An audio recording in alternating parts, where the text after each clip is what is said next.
This is a broad piece of enabling legislation. For some, therein lies the problem. Critics of the provincial government's proposed tariff response legislation say it's far too broad and enabling. It's an extreme overreach.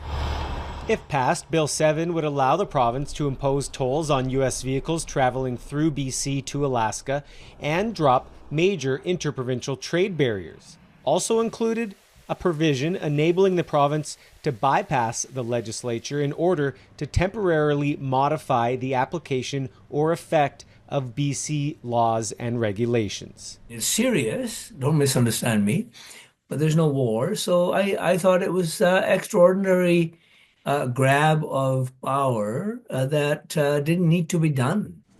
Premier Eby stressed the emergency powers could only be used in response to an action from a foreign jurisdiction that impacts BC's economy. The emergency powers would automatically expire in mid-2027. There are safeguards in place for these authorities, that they are extraordinary authorities that would only and should only, and by the legislation can only, be used in extraordinary circumstances. Those safeguards, not enough for the BC Chamber of Commerce. In a letter saying they believe Bill 7 as written goes too far and that the controversial nature of the legislation will delay timely progress on the substantive and important issue of dismantling interprovincial trade barriers. They should scale back everything else except with respect to the internal trade, interprovincial trade.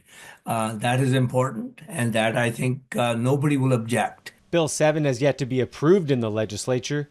The Legislative Assembly is back in session March 31st. Troy Charles, Global News.